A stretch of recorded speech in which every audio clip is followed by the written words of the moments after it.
Lámpara es tu palabra para mis pasos, luz en mi sendero. Lámpara es tu palabra para mis pasos, luz en mi sendero. Luz, tu palabra es la luz. Luz, tu palabra es la luz. Yo guardaré tus justos mandamientos. Señor, dame vida según tu promesa. Buenas tardes, queridos hermanos, hermanas oyentes de Radio Anglicana, la radio de la Iglesia. Bienvenidos a una emisión más de su programa La Palabra Hoy. Con nosotros el reverendo Juan María Tellería. Bienvenido, reverendo. Muy buenas tardes, muy buenas noches, depende, querido reverendo Noel. Muy buenas noches también, equipos de Radio Anglicana. Y muy buenas tardes, noches, por supuesto, a nuestros amigos radio oyentes. Buenas. Señor, está siempre en... Una vez más aquí desde los estudios de Radio Anglicana en una emisión más de su programa, de su esperado programa, La Palabra Hoy. Continuamos con las reflexiones en torno al libro de los Números y como bien os acordáis, en la última pregunta del programa de la semana, de la última grabación, del último programa que tuvimos, en torno también al libro de los Números, el primero de ellos, en la última pregunta se hablaba de la división del libro de los Números y se decía que la forma más sencilla, más fácil, pues eran dos secciones. Pues hoy analizaremos esa primera sección en la cual hablaríamos de los preparativos para la salida del Sinaí. Y nuestro tema sería el censo antes de partir. Y utilizaremos los capítulos del 1 al 4 del libro de los Números. De manera que nuestro tema para hoy, vuelvo a hacer un poco el hincapié, en esta primera sección, los preparativos para la salida del Sinaí, y el tema que hoy nos ocupa sería el censo antes de partir. Capítulos del 1 al 4 de Números. Antes, como siempre, saludamos a los hermanos que nos escuchan a través de la transmisión de Radio Anglicana en el territorio nacional, fuera también del territorio nacional. También saludamos a aquellos que nos ven y nos escuchan a través de nuestra página web de www.radioanglicana.es y aquellos que nos ven y nos escuchan también en la página de Facebook y en la página de Iglesia Anglicana España, Iglesia Anglicana Zaragoza, que están en este momento también retransmitiendo esta señal. Así que muchísimas gracias, bienvenidos, y pues después de estos saludos y bienvenidas, pongámonos en la presencia de Dios para que entremos de lleno en el programa preparado para hoy. Juan Mari, adelante. Señor y Padre nuestro, que estás en los cielos, en primer lugar te queremos dar muchísimas gracias por el gran regalo que hemos tenido en Radio Anglicana de haber cumplido ya 5 años en los que esta cadena de radio ha estado impartiendo esperanza en multitud de programas diferentes, con distintos estilos, pero siempre con un mismo mensaje, con un mismo propósito. Y en esta tarde, Padre nuestro, de forma especial, o en esta noche, te queremos pedir tu bendición también para nuestro programa de hoy, de este momento. Y te pedimos, Señor, que tú seas quien realmente nos ayudes a entender tu palabra escrita, la Santa Biblia, en este caso concreto, el libro de los Números, o esta parte que hoy va a servirnos como base de nuestra reflexión. Te queremos pedir de forma muy especial, Padre nuestro, que todas las personas que hoy nos escuchen realmente puedan encontrarte a ti, que puedan encontrar tu bondad, que puedan encontrar tu misericordia, que puedan encontrar tu ayuda, tu auxilio, su refugio en ti. Nos acordamos de forma muy especial también de todas aquellas personas que en distintos lugares de este mundo están sufriendo desgracias provocadas por guerras o por catástrofes naturales. Señor, que tú también puedas darles esperanza y salida de todos estos conflictos. Te agradecemos que nos escuches en el nombre del Padre, del Hijo y del Espíritu Santo. Amén. Amén.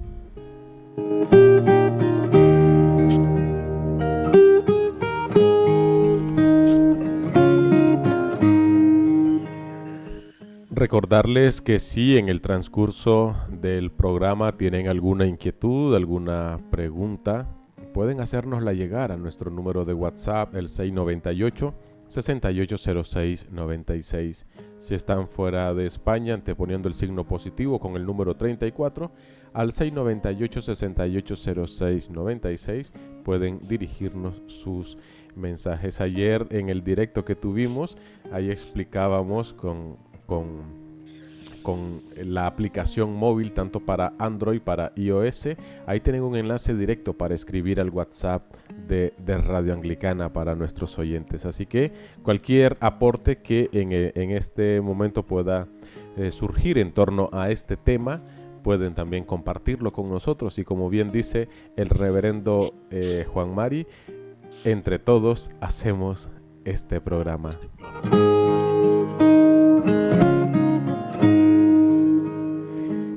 Y también agradeciendo a muchos de nuestros oyentes que ayer se esmeraron en hacernos llegar mensajes de buenos deseos, de bendiciones, de felicitaciones.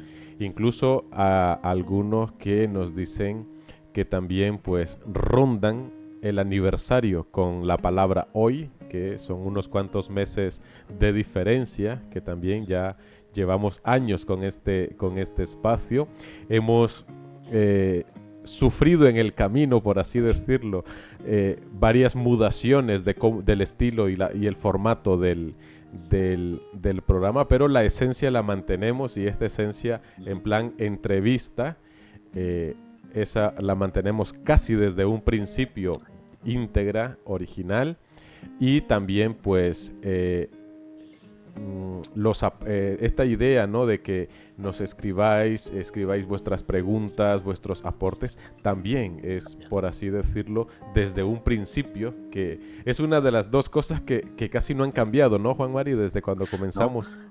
Así es, y personalmente creo que en ello estriba también el hecho de que el programa tenga pues una buena aceptación, porque no es un programa hecho por ti y por mí o por Radio Anglicana, simplemente por unos estudios, sino que es un programa hecho directamente por nuestros amigos, los que nos oyen, los que nos escuchan, los que nos plantean inquietudes, es decir, lo que a ellos realmente les gusta saber, lo que necesitan saber, que eso es muy importante, y también este formato de entrevista, que es un formato vivo, porque no es simplemente alguien que está hablando, contando una cosa y ya está, sino Total. Que es una conversación.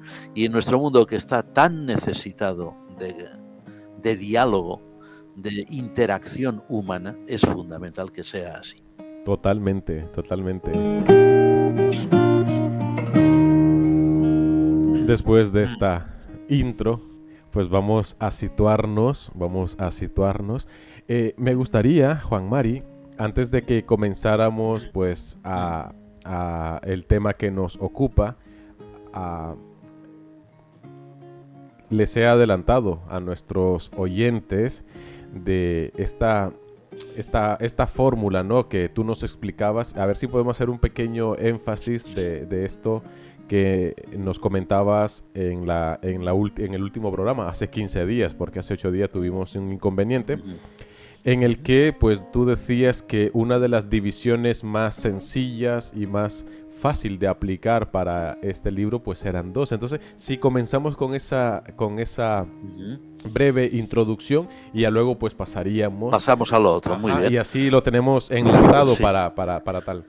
Sí, bueno, la cuestión es que el libro de los números, como cualquier otro libro de la Sagrada Escritura, pues las personas que son especialistas, exegetas, normalmente cuando entran en el texto, cuando lo han leído o cuando lo han traducido a veces directamente, porque no han trabajado sobre versiones previas, sino que ellos han efectuado su propia traducción, tiene que ser gente que sabe pues muchísimo, ¿no? Sobre hebreo, sobre arameo, sobre griego, ¿no? En las diferentes lenguas de la Biblia y según el texto que se esté trabajando. Pues lógicamente ellos pueden tener distintos criterios a la hora de decir cómo estructuramos un texto, ¿no? Normalmente se tiene en cuenta pues criterios temáticos, pues desde aquí hasta aquí se trata tal tema, desde aquí hasta aquí pues otro tema, ¿no? O pueden ser incluso pues criterios pues que a lo mejor nos pueden parecer pues un poquito infantiles, ¿no? Criterios de personajes. A ver, del capítulo tal a tal el protagonista es, vamos a suponer, Moisés. Del capítulo tal a tal el protagonista es Josué y del capítulo tal a tal el protagonista es otro personaje, ¿no? Es un criterio. Nosotros habíamos leído, a la hora de reflexionar sobre este libro de los números, habíamos estado leyendo pues unos cuantos comentarios muy serios sobre él, y había una gran multitud de distribuciones del texto, ¿no? Y la verdad, algunas pues muy complicadas, ¿eh? Porque, claro, eso es para especialistas, ¿no? Por ejemplo, imaginémonos una estructura que diga desde el capítulo 1, versículo 1, hasta el capítulo 5, versículo 4, primera parte, es no sé qué. Luego, desde el capítulo 5, versículo 4, segunda parte, hasta el capítulo 7, versículo 3, segunda parte, es otra cosa. Digo, sí, sin duda alguna está muy bien, pero vamos, eso puede Complicado. despistarnos muchísimo. Vamos, empezando por nosotros mismos, ¿no? Porque no sabríamos por dónde tirar. Entonces nos encontramos con un comentario que decía: la forma más simple de estructurar el libro de los números, puesto que es un libro complicado por la cantidad de materiales que se han recogido en su redacción definitiva, la forma más simple es geográfica. Primero, cuando los israelitas estaban en el Sinaí, dispuestos a seguir adelante su camino, su viaje a Tierra Santa. Y segundo, todo lo demás. Así que nosotros pensamos, vale, perfecto. Así ni nos liaremos nosotros mismos, ni induciremos a error a nadie. Los israelitas realmente estuvieron en el Sinaí, estuvieron, según nos dicen las tradiciones bíblicas, un año entero. Es allí donde, bueno, pues lo que se narra en Éxodo, a partir de Éxodo 19, bueno, pues cuando los israelitas llegan allí, reciben por mediación de Moisés la ley de Dios, y luego pues también ocurren una serie de eventos, ¿no? Luego está el libro del Levítico, donde hay unas instrucciones sobre el culto sagrado. Bueno, y luego llegan los primeros capítulos del libro de los Números, que es cuando están todavía en el Sinaí, pero ya se preparan para salir. Y luego ya es todo el resto, que será el viaje, que como todos nuestros amigos y lectores de la Biblia saben muy bien, no fue un viaje sencillo, no fue un viaje relámpago, sino que fue un viaje muy, muy ajetreado que duró 40 años. Lo que se podría haber hecho en pocas semanas, Israel lo hizo en 40 años. Pero bueno, si Dios quiere ya llegaremos ahí. Así que por eso esta división tan simple, geográfica, el Sinaí y el desierto. Y así ni nos liamos nosotros, Sí. ni inducimos a error a nadie. Totalmente, totalmente. Así que pues esa es un poco la idea, estas dos secciones que vamos a estar tratando en esa división de una forma sencilla, para que también nuestros oyentes, incluso hemos tenido algunos mensajes que alaban esta fórmula que tiene, decían, el programa, de que una persona con conocimientos recibe grandes aportes por medio de este programa, y una persona que no tenga grandes conocimientos teológicos, bíblicos, también va adquiriendo conocimiento. Entonces nos hacían llegar esos mensajes de agradecimiento por este espacio, y sobre todo también más que agradecimiento, pues elogiando, ¿no? esa fórmula que decía que empleamos en el programa, de que tanto el uno como el otro, el programa le resulta súper interesante. yo creo que eso es de Dios, Juan Mari, porque, Hombre, ya lo creo que sí. porque No sería... preparar un tema y llegar a gente de un conocimiento bíblico, teológico, y al mismo tiempo también para personas que no tienen conocimientos bíblicos, yo creo que eso es el Señor, eso es el Espíritu Sí, Santo. evidentísimamente. Y desde luego, las palabras de agradecimiento e incluso de elogio, como tú acabas de decir, pues nosotros somos quienes debemos realmente agradecer. Porque, como hemos dicho, hoy, lo decíamos ayer, lo hemos dicho otras veces, son nuestros amigos los que nos preparan el programa. Nosotros partimos de un bosquejo, evidentemente. Mira, por ejemplo, esto, dos partes. La primera en el Sinaí, la otra Sí. en el desierto. Muy bien. Y ahora, pues, tal capítulo nos hablará de tal. Perfecto. Pero sabemos muy bien, tú y yo y todos los que estamos aquí, que son ellos los que con sus preguntas van encauzando y van dirigiendo lo que ha de ser el programa. Total. En este sentido, nosotros podemos estar muy agradecidos, por supuesto, a nuestros oyentes y, por supuesto, como tú dices muy bien, a la mano providente que dirige nuestro programa. Muy agradecidos porque así podemos tener la satisfacción de decir lo que estamos haciendo es de utilidad para quien nos escucha. Sería muy triste e incluso muy deprimente decir, oye, mira, menudas conferencias sobre el libro, yo que sé, de números o cualquiera sea, Sí. pero no se entera nadie, no se entera ni el que dice, ni el que está hablando allí. Es que eso sería realmente deprimente y no Sí. es esa la Y finalidad. que sucede, en muchos Sí, casos a veces sucede. sucede, ¿no? Eso es, sí, como el profesor que habla solo para sí mismo en una clase y Total, no se entera nadie o algo así, total. ¿no? En realidad, Radio Anglicana siempre ha tenido como filosofía, desde el primer momento, en todos sus programas, ha tenido siempre una filosofía de servicio a la comunidad cristiana. Una cristiana y no cristiana, porque incluso personas que no se definan como cristianos, ni siquiera como creyentes, pueden seguirnos perfectamente bien. Sí, Y desde luego, y estaríamos encantados de poder conocerlos personalmente, ¿no? Porque ellos forman parte de nuestra gran familia. así es, así Un es. servicio real solamente se puede hacer cuando es la gente la que pone su voz y es la gente la que hace entender cuál es su necesidad. Totalmente, totalmente. Así que damos gracias a Dios por ello, pero también agradecemos a nuestros oyentes que hacen que esto sea posible y que de una u otra manera, como bien dice el reverendo Juan María, nos van reconduciendo. Pues entonces, Juan Mari, tú comentabas que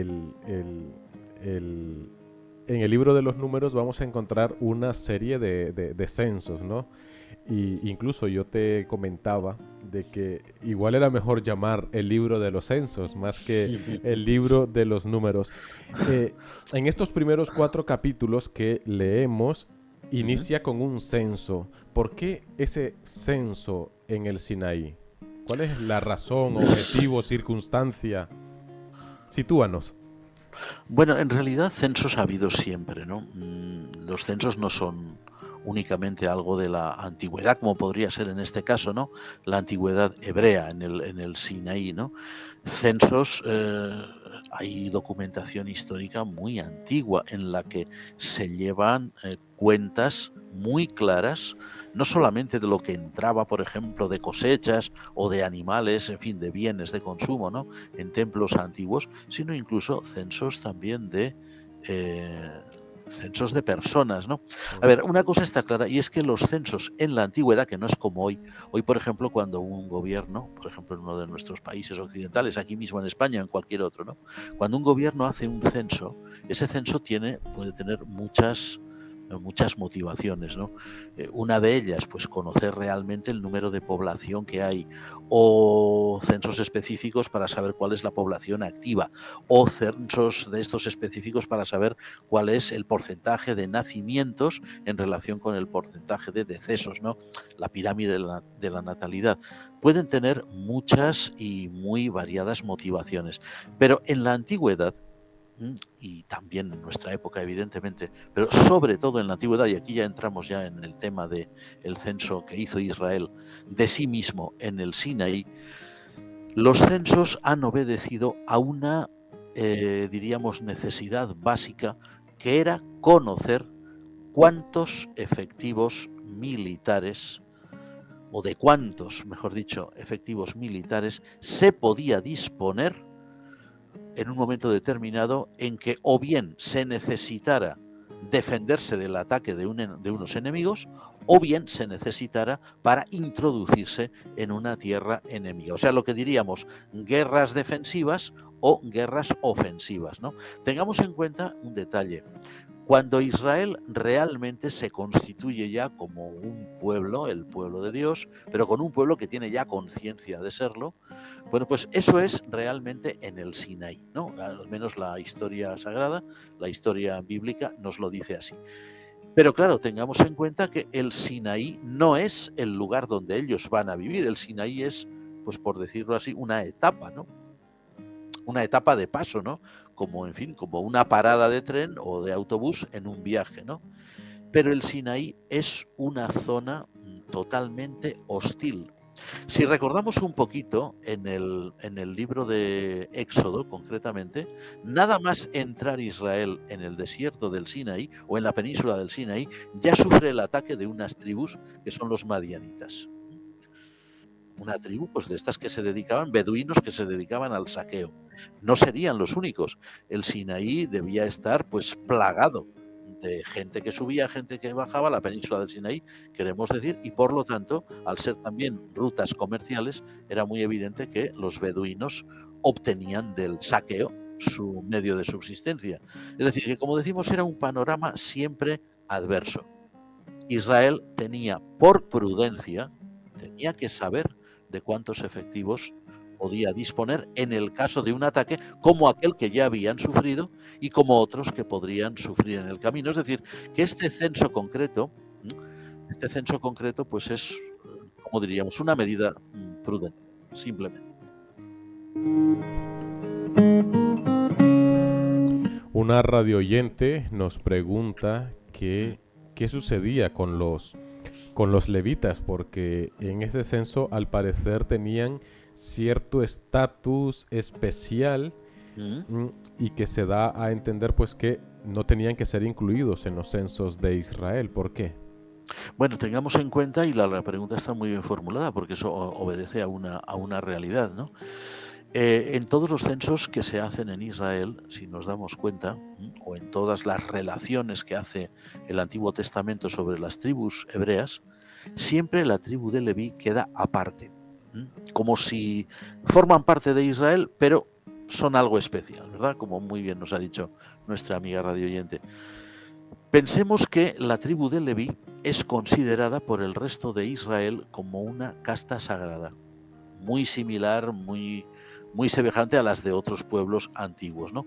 Por una razón, los levitas son aquellos que tienen a su cargo, es su responsabilidad, todo lo referente al culto divino.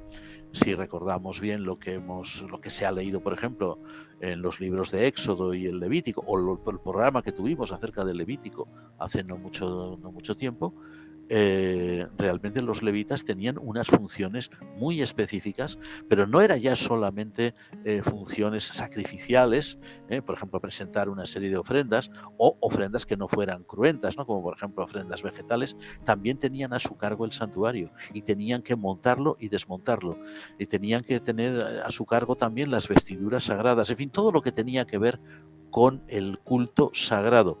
Entonces, claro, dada esta condición de una tribu específicamente apartada para todo lo referente al servicio divino, al servicio en el santuario, no podía participar en actividades bélicas por una razón, porque las guerras siempre implican muerte, siempre, entonces y hoy. Pero había unas leyes muy estrictas que hacían que los levitas no pudieran contaminarse ritualmente hablando con cadáveres.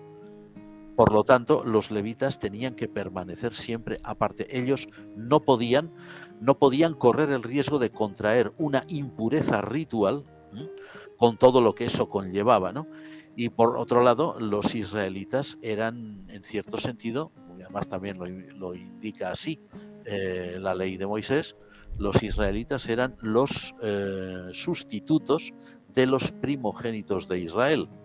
Es decir, que siempre son una, digamos, como hemos dicho, sí, una casta sagrada, una casta con ciertas responsabilidades, que también, pues lógicamente, esas responsabilidades conllevaban privilegios, por ejemplo, el no participar en acciones bélicas, pero también conllevaban pues otro tipo de cuestiones que a lo mejor no les eran tan agradables, ¿no? Como por ejemplo el hecho de, en el reparto de la tierra prometida, ellos no tendrían tierra, ellos tendrían que vivir siempre, pues digamos así, de la fidelidad de todos los demás. Si los demás no eran fieles, pues ellos, como pasaba muchas veces, pues no podían a veces pues ni siquiera hacer frente a sus necesidades básicas, ¿no? O sea, era pues la gran Ujú. responsabilidad que tenían, lo que hacía que fueran considerados efectivamente, como se ha dicho muy bien, una tribu aparte. Ujú.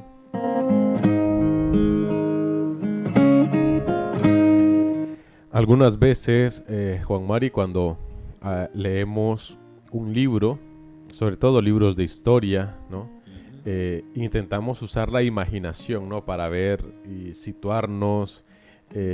Algunas veces los autores desempeñan bien su papel a la hora de narrar situaciones que uno incluso puede, le ayudan a uno para situarse en el contexto. Cuando leemos estos capítulos iniciales de número, también cuando usamos la imaginación, podríamos decir de que eh, se refleja a una sociedad bastante confusa, bastante tensa, con amenazas continuas de guerras, de invasiones, de saqueos. Ujú. Y esto genera, cuando uno no sabe llevar este mecanismo, ¿no? De usar la imaginación a la lectura, pues a crear cierto estrés. ¿Qué tipo de sociedad reflejan estos primeros capítulos de números? De números. Sí, mira, aquí hay una cosa que es un principio universal, ¿no? Un principio que se aplica siempre pues a los estudios literarios, ¿no? Y es que no hay ningún escritor, por fantasioso, imaginativo que sea. ¿M? Vamos a pensar, por ejemplo, en los que escriben hoy sobre ciencia ficción, ¿no? O los que escriben, pues, cierto tipo de literatura. No hay nadie que pueda abstraerse, por grandes esfuerzos que haga, de su propia sociedad, de su propio mundo y de su propio trasfondo y su propio medio vital. Vamos a decirlo para poner un ejemplo muy simple, ¿no? Y ya podemos ahí responder a esta pregunta. A ver, si una persona escribe sobre, vamos a suponer, un tema muy, muy recurrente, ¿no?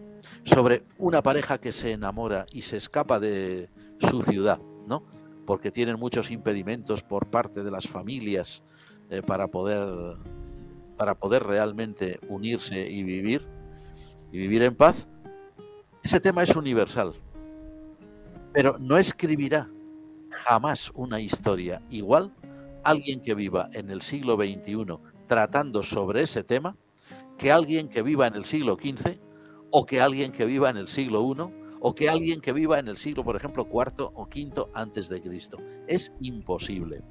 Incluso, vamos, estamos probablemente pensando en esa obra emblemática, ¿no?, de Shakespeare, que es Romeo y Julieta.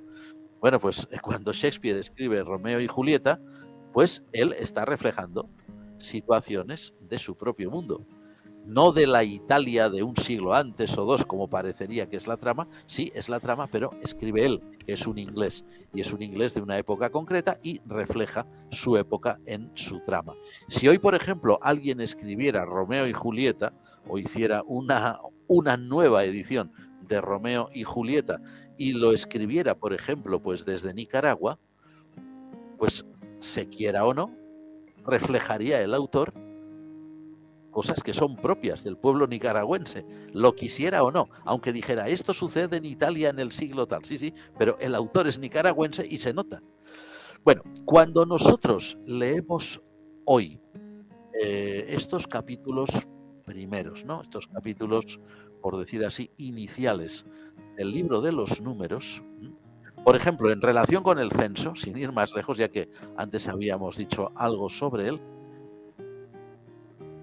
daría la impresión de que ahí nos estamos encontrando con una sociedad perfectamente estructurada, una sociedad en la que hay, pues, por decir así, ya un trasfondo estatal que hace que las tribus estén muy bien organizadas, que cada una de ellas pueda contribuir con tantos efectivos, como decíamos antes, para una posible guerra, o bien de conquista o bien una guerra defensiva.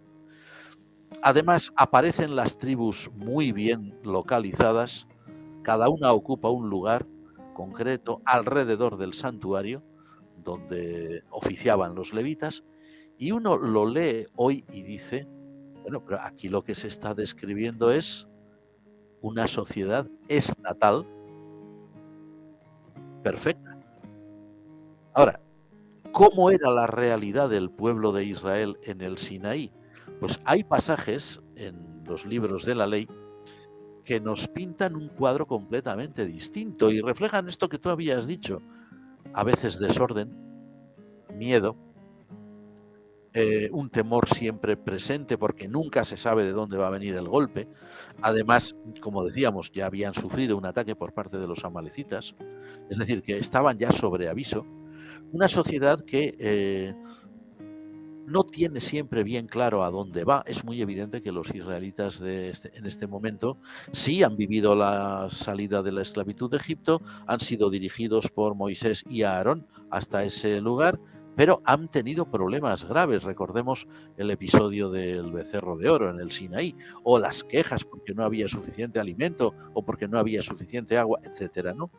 Entonces, cuando nosotros contrastamos todo eso que debió ser una trágica realidad con una imagen tan perfecta como la que encontramos aquí sobre esta organización, nos damos cuenta de que el redactor o los redactores definitivos del libro del libro de los números y de todo el conjunto de la Torá, de todo el conjunto del Pentateuco, quieran que no, están reflejando otro tipo de sociedad que es la que ellos conocen.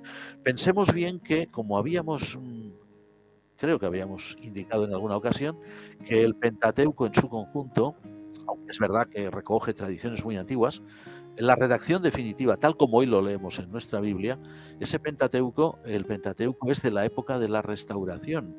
De esa restauración dicen algunas tradiciones de la gran sinagoga, dirigida por Esdras, el escriba y sacerdote, pero estas personas viven en un régimen distinto, viven bajo el dominio del imperio persa, que es un imperio muy bien estructurado, donde hay un gobierno central, que es el rey, el gran rey o el emperador, donde hay, como llaman, sátrapas, es decir, gobernadores provinciales que disponen de sus cortes, que disponen de sus funcionarios. En la propia restauración aparece Nehemías, que es un funcionario real, y es un funcionario real que va con plenos poderes para reedificar murallas, en fin, se necesita una gran organización. Cuando esos llamados agiógrafos, escritores sagrados, esos redactores quieren describir cómo se preparó Israel para salir del Sinaí y emprender la ruta hacia la tierra prometida, pues de forma inconsciente reflejan en aquel Israel que ellos ya no conocían, había ocurrido eso pues hacía muchos siglos, pues ellos reflejan su propio mundo. Es decir, que dan una visión, como dicen muchos especialistas, una visión idealizada, pero cuidado, eso no quiere decir que se haga porque sí, hay una razón. Fijémonos bien, todo el campamento israelita está alrededor del santuario. La idea está clara. Israel solo podía existir en torno a la presencia de su Dios. Sin la presencia de Dios, Israel no hubiera existido. Se hubiera disuelto, hubiera desaparecido.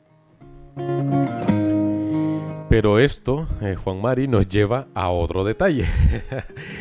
Esto significa entonces que el Israel histórico, al pie del Sinaí, no hizo censo alguno.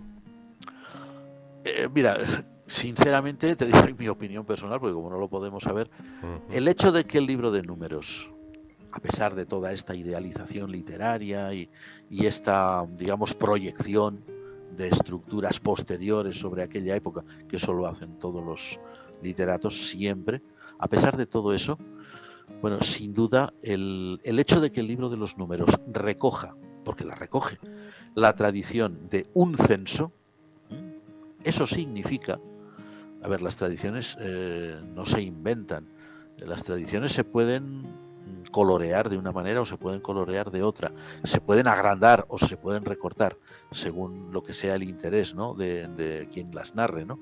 Pero las tradiciones se basan siempre en algo que sucedió realmente, ¿no? Ujú.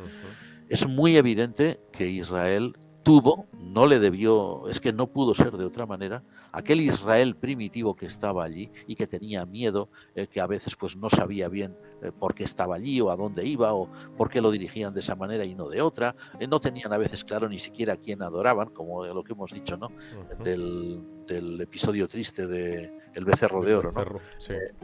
Éxodo 32. Sin duda que Israel tuvo que organizar un recuento de los integrantes de sus tribus, o quizás muchos, porque realmente lo necesitaba. O sea que podemos pensar realmente, yo personalmente así lo creo, que Israel realmente sí que efectuó censos, no voy a decir uno solo, quizás efectuó varios, que fueron simplemente tribales, ¿no? Oye, ¿cuántos somos los de la tribu de Efraín? Pues mira, somos tantos, tantos. Y luego otros dirán, ay, pues yo quiero saber cuántos somos nosotros también. En fin, probablemente se realizaron muchos censos, pero aquí se han recogido las cifras del conjunto total. Sin duda alguna hubo ese tipo de censos por pura necesidad, aunque aquí, lógicamente, los hagiógrafos lo hayan presentado como si hubiera sido pues la respuesta a un decreto ley, vamos a decir así, como en nuestros días, para tener en cuenta cuántos efectivos militares había o de cuántos hombres se podía disponer en el caso de un ataque. Tenemos una pregunta y antes le adornamos una introducción. Este, siempre ha habido discusiones, ¿no?, en torno a este tipo de cosas con los censos. Por ejemplo, yo he escuchado muchos debates, he leído muchos artículos sobre el censo en el que, según el emperador, convocó para tiempos de Jesús, y que fue por eso que María y José fueron a Belén, que algunos dicen que no existe ningún otro dato que pueda sostener eso, otros dicen que sí, y ahí están cayéndose a tortazos algunos. Entonces nos pregunta un querido oyente, nos dice, ¿existen otras culturas o pueblos con censos que hayan realizado para comparar los datos que aparecen en el libro de los números? O sea, ¿se ha contrastado esto, podríamos decir, históricamente con algún otro pueblo, alguna otra cultura? ¿O se ha quedado solo para Israel? A ver, ¿alguna otra cultura que haya realizado censos sobre el pueblo de Israel? No. No. Los censos, bueno, y tampoco, a ver, estamos pensando ahora, pues a lo mejor decimos un dato que no es real, pero a nuestro conocimiento, que puede tener muchísimas lagunas, por supuesto, hasta el día de hoy no recordamos haber leído de ningún pueblo de los de la antigüedad que hayan realizado censos de otros. Sí que se han realizado censos de cautivos, eso sí. Por ejemplo, eso es decir, hemos destruido tal ciudad, por ejemplo, hemos matado a, vamos a suponer, siempre era igual, hemos matado a toda su población masculina, también eso sucede en el Antiguo Testamento, también encontramos declaraciones así, y nos hemos llevado tanto botín. Y a lo mejor sí que dan cifras del botín. Por ejemplo, pues tantos camellos, tantos asnos, tantas vacas, o incluso tantas mujeres, tantas niñas o tantos niños varones. Sí, porque recordar que sí. Sí, porque en ese sentido, cuando por ejemplo el rey Nabucodonosor invade y se lleva cautivos a muchos, pues ahí se dan ciertos datos, ¿no?, de todos los caídos. Pero ahora, al margen de lo que nos dice la Escritura, hay documentos, por ejemplo, que hablen de este censo de Nabucodonosor cuando invadió. ¿Hay algo de ello? Sí, y censo sobre, por ejemplo, documentación sobre el imperio asirio, que fue anterior a Nabucodonosor. Los asirios eran los inventores, por decir así. Probablemente no es verdad, probablemente otros lo hubieran hecho antes, pero pasan por los inventores ellos, en algunos libros de historia, los inventores de ese medio tan trágico para tener sometidas a las poblaciones, que era la deportación. Es decir, yo te venzo, yo te destruyo y además, por si fuera poco, te arranco de tu tierra y te llevo a otra. Que eso es una medida psicológica terrible para hundir a un pueblo. Porque no es ya decir, lo que era tu patria ha quedado destruido, sino que es que ya no tienes ni patria. Es que ahora estás aquí. Ya no estás total. ni en tu patria. Totalmente. Y entonces, ¿qué ocurre? Que al no estar ya en tu patria, has perdido tus raíces, has perdido tu cultura. Has perdido, por supuesto, a gente de tu familia que han muerto en la guerra o lo que sea, o que han sido vendidos como esclavos. Pero es que ya no tienes ni el sitio que has visto toda tu vida. Eso era algo, bueno, sabemos, a ver, uno de los últimos casos, grandes casos registrados en la historia mundial, ha sido el de Stalin, el gran dictador soviético, que en un momento dado hizo eso mismo con los tártaros. El pueblo tártaro, que era un pueblo nómada de Siberia o del Turquestán, de lo que hoy son las repúblicas del Turquestán, pues el pueblo tártaro siempre había creado problemas a los rusos, siempre. Eran un pueblo nómada, era un pueblo que vivía de sus ganados. Ya habían perdido aquella fuerza militar que habían tenido en otras épocas, cuando invadían Rusia, tenían que luchar contra ellos. Pero Stalin debió pensar que a lo mejor eran un foco de problemas, y lo que hizo con ellos fue arrancarlos de sus lugares de origen y los estableció en la península de Crimea, que hoy es una de esas zonas tan, desgraciadamente, tan conflictivas, que es territorio ucraniano, pero anexionado por la fuerza por Rusia, ¿no? Sí. Bueno, existe población tártara en Crimea todavía, y hace no mucho tuvimos la ocasión de visionar un documental en el que se entrevistaba a chicos tártaros de hoy que viven allí y se les preguntaba qué pensaban ellos de lo que había hecho Stalin con sus tatarabuelos, vamos a decir. Había algunos que decían, pues hizo muy mal, porque hoy nosotros ya no sabemos hablar nuestra lengua ha desaparecido, ya no conservamos ni siquiera cantos tradicionales, ni siquiera nada de lo que era nuestra cultura, es decir, nuestra cultura ha muerto. Únicamente se nos identifica como tártaros por los rasgos físicos. Pues son una etnia de tipo amarillo, ¿no? Pero no queda nada. Sin embargo, había otros jóvenes que decían, pues gracias a que Stalin hizo eso, hoy nosotros no somos un pueblo primitivo, no somos un pueblo nómada, somos un pueblo moderno, tenemos una educación universitaria, tenemos una formación que nos permite vivir en el mundo moderno. Es evidente, ¿no? Pensemos un poco, los judíos en Babilonia, pues, en fin, la mayoría ya no regresaron a su tierra patria. Los que regresan con Esdras, Nehemías y Zorobabel son un pequeñito remanente, la mayoría quedaron fuera. Pero esos sí que conservaron su identidad. También es verdad que nadie los maltrató y nadie los humilló, ¿no? Como hacían los asirios, eran en este sentido un poquito más, con toda su cultura, un poquito más salvajes.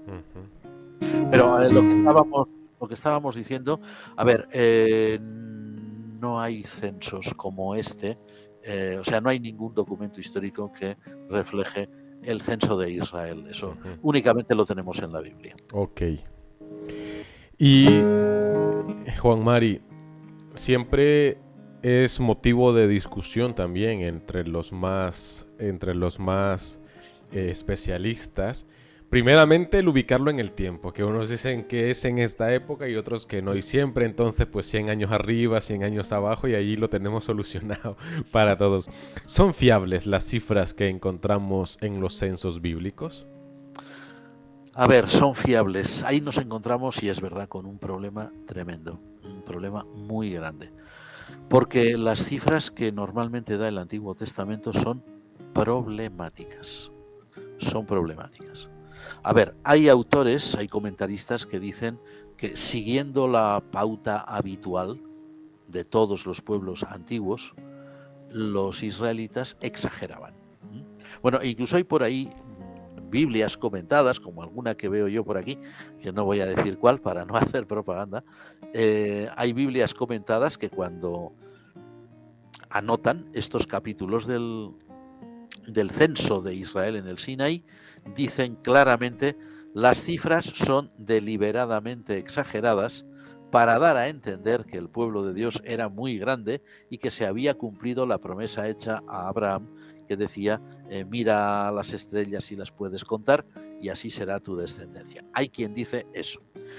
Otros dicen otras cosas. A ver, si me preguntas cuál es mi opinión personal, a ver, yo no creo que realmente Israel, y menos en aquellas circunstancias, no creo que Israel, a ver, yo no digo que no hubiera israelitas exagerados, los debía haber como los hay en todas partes, ¿no? Evidentemente. Pero no me imagino al pueblo de Israel, que además era, pues como decimos, un pueblo que se estaba iniciando como tal. No, me es difícil imaginar que los israelitas dijeran: vamos a exagerar para que los demás crean que somos muchos más, ¿no? No, porque en primer lugar ellos no tenían una clara idea de que sus cifras le fueran a interesar a nadie. Entonces no tenía demasiado sentido exagerar nada. Ahora, lo que ocurre es que sí hay un problema muy grande, tan grande que es prácticamente insoluble, que es la palabra que normalmente se traduce por 1000 o por millar, que en hebreo es la palabra elef. No solamente significa eso, significa otras cosas. Significa también, por ejemplo, dicen los especialistas, cabeza. Y como cabeza, también en sentido derivado puede significar jefe o puede significar responsable. Entonces, claro, cuando nosotros nos encontramos, por ejemplo, como una cifra, como la que dice Números, capítulo 1, versículo 46, ¿no? Que la cifra de todos los varones aptos para la guerra que se contaron en aquella ocasión fueron 603.550. 603.550. Vamos a ver, si los varones aptos para la guerra, porque no se cuenta a nadie más, no se cuenta a los levitas, fijémonos bien que tampoco se cuenta a los ancianos, que ya no son aptos para la guerra, no se cuenta a los niños, no se cuenta a los jovencitos, no se cuenta a las mujeres. Si los varones aptos para la guerra eran 603.550, ¿cuántos israelitas había? ¿Millones? Eso es imposible.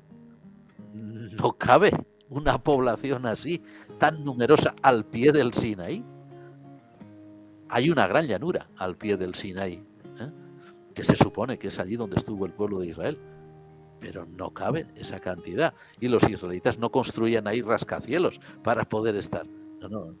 No tiene sentido esa cifra.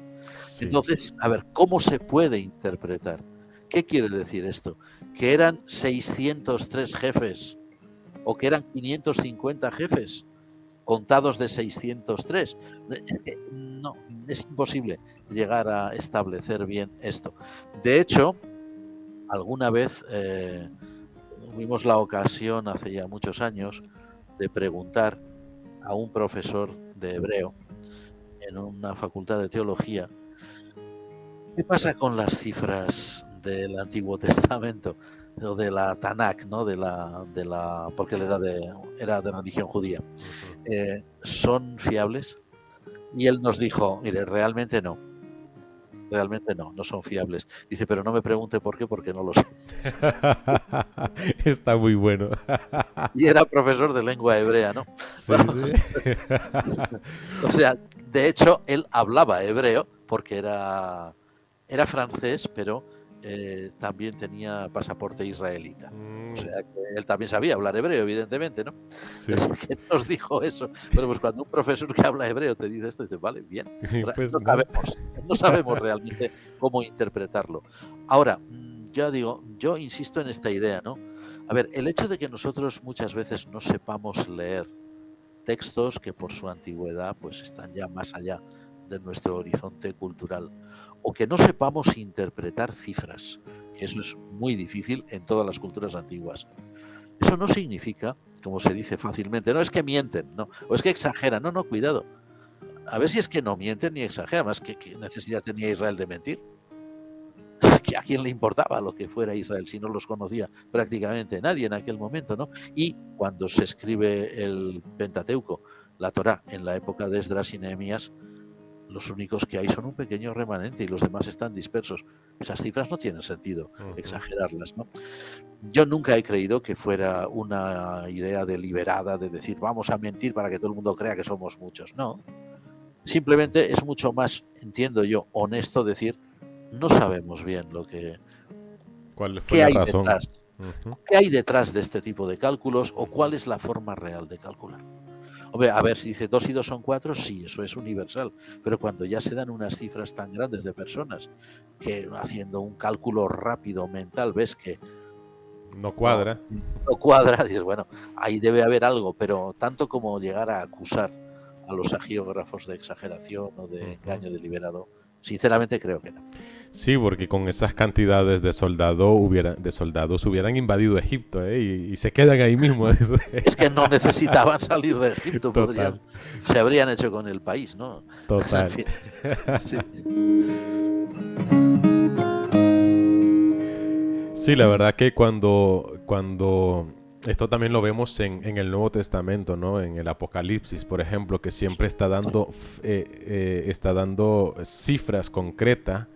Es como aquel pasaje que dice de que son 144.000 los salvados. Sí. Y luego más adelante nos dice de que esos 144.000 ya están ocupados. O sea, la plaza ya está completa porque son 12.000 de cada tribu de Israel. Entonces, nada, ya se han quedado los salvos. Ya está, ¿no? Es lo mismo que el milenio famoso que tanta tinta ha hecho correr por ahí inútilmente, ¿no? Son cifras, en el caso de la literatura apocalíptica es un poco diferente, Sí. ya es muy posterior, pero son cifras simbólicas, totalmente simbólicas. Ahora, estas que tenemos aquí, por ejemplo, con el censo de Israel, pues a lo mejor no son simbólicas, pero simplemente hemos perdido la clave para interpretarlas. Totalmente. Yo creo que este es uno de los muchos casos en los que las Sagradas Escrituras lo que más nos imponen es prudencia y no perdernos nunca en detalles que a la larga van a ser contraproducentes. Hay una cosa que siempre me ha llamado mucho la atención y es ese consejo que leemos en las epístolas pastorales, ¿no? Donde se dice claramente las discusiones sobre la ley son vanas y sin provecho. Sobre la ley quiere decir sobre los libros de la ley, sobre el Pentateuco, ¿no? Sobre la Torá, tanto detalle que hay por ahí. Son interesantes los detalles, por supuesto que sí, pero tanto como para crear una discusión entre creyentes o para crear incluso divisiones. Es decir, tú has interpretado literalmente, tú no. O como ya sabemos que ha ocurrido muchas veces. Sí. ¿El milenio es literal? Sí, pues nos vamos de aquí. ¿Que no es literal? Pues nos vamos para allá. Que no tiene sentido eso. Sí. Sea lo que sea, siempre alguien se irá, dice. Así Bueno. es.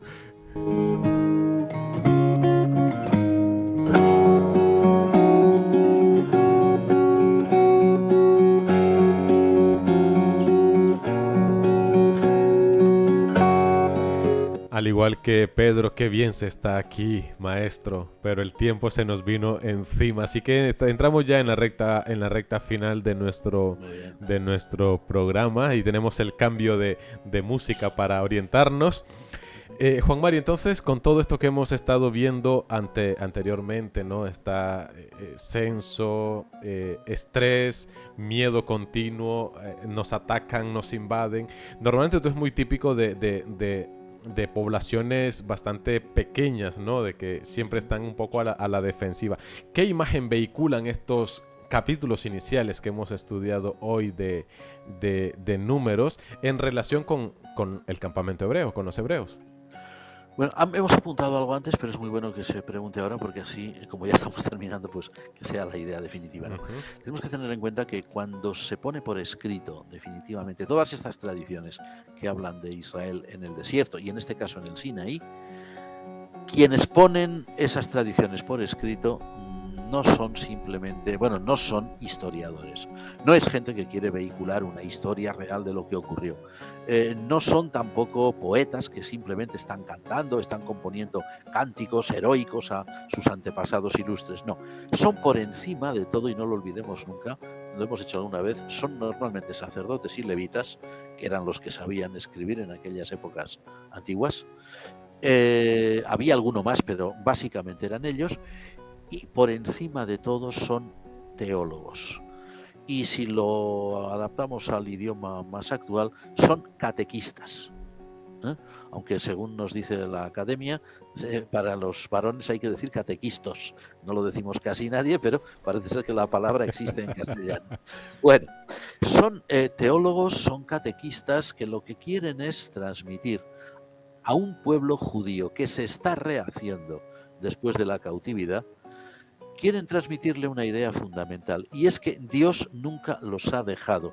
El ejemplo, dice, nuestros ancestros, nuestros antepasados, en el Sinaí estuvieron allí con Moisés, con Aarón, con María, con todos aquellos grandes personajes. Estuvieron al pie del Sinaí y el Señor descendió hasta ellos. El Señor estableció allí su tabernáculo. El Señor puso su tabernáculo en medio de su pueblo y ellos estaban acampados alrededor. Entonces, ¿eso qué es lo que están diciendo?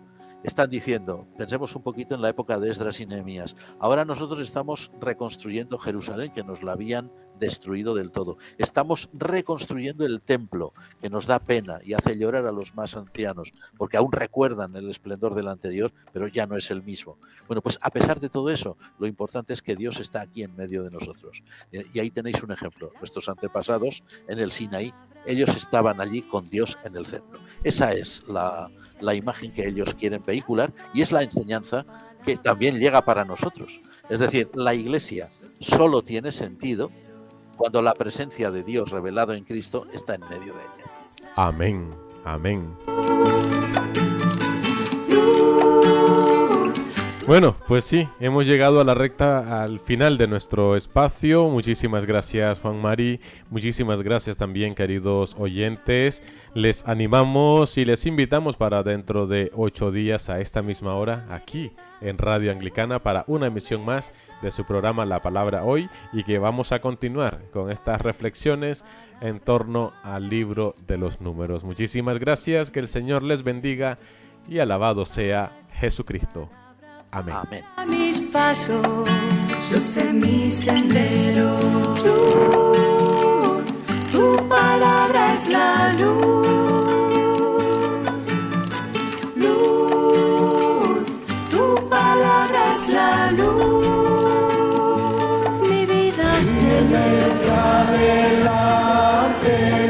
pues desde la fe. Usted está en sintonía de Radio Anglicana, transmitiendo vía internet en www.radioanglicana.es. También puede escucharnos en su dispositivo móvil, descargando nuestra aplicación para Android e iOS.